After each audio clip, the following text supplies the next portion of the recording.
दानियाल ज़फ़र हमारे साथ हैं और इनसे हम पूछते हैं कि कोक स्टूडियो इनके लिए चैलेंज है या opportunity?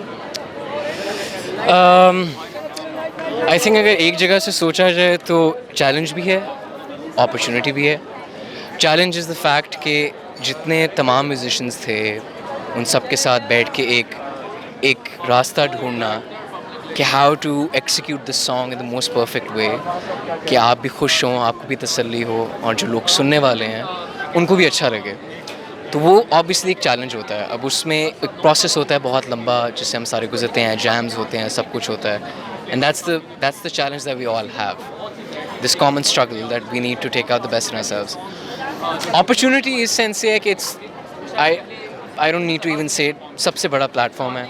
It's a nationwide celebrated platform और उस पर गाने का मौका मिलना, जहाँ पूरा मुल्क आपको सुन सकता है, इससे बड़ी चीज़ क्या हो सकती है। Now this obviously puts me in a spot where I have to prove myself even more than this. So that's where the opportunity comes, even where the challenge comes all over again.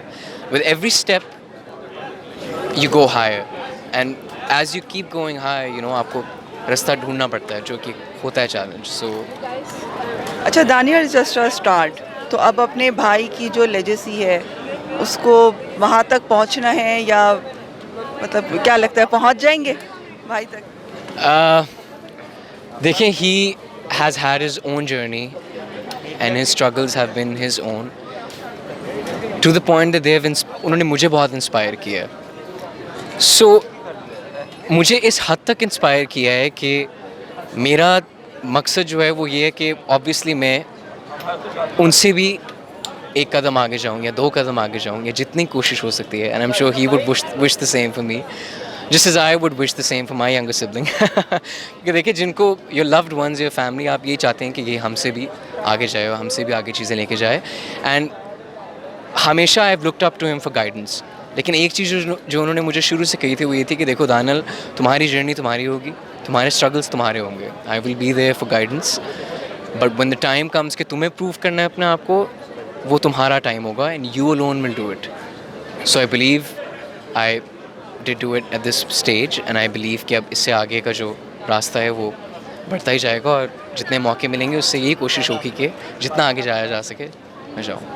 अच्छा दानियाल, आपका genre जो है वो वही होगा जो भाई जिसमें गाते थे, या अपना कोई डिफरेंट जॉनरा चूज़ करेंगे या क्या करेंगे? मैंने म्यूज़िक शुरू किया था गिटार बजाने से।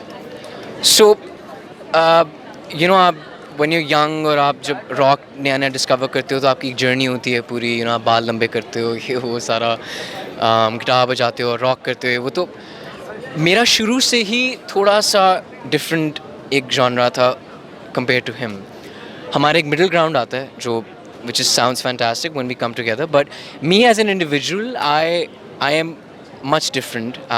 What I do is, you know, somewhat of blues and jazz and pop blues and stuff like that. तो मेरा ज़रा थोड़ा सा purist side पे ज़्यादा है, जहाँ मैं guitar concentrated and, you know, instrumentals and this and that. So I have my own sound. That's where I have to.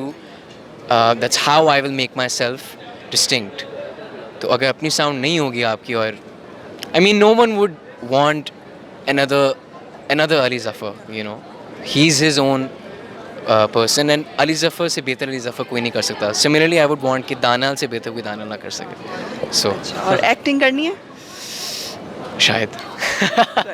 Wish him all the best.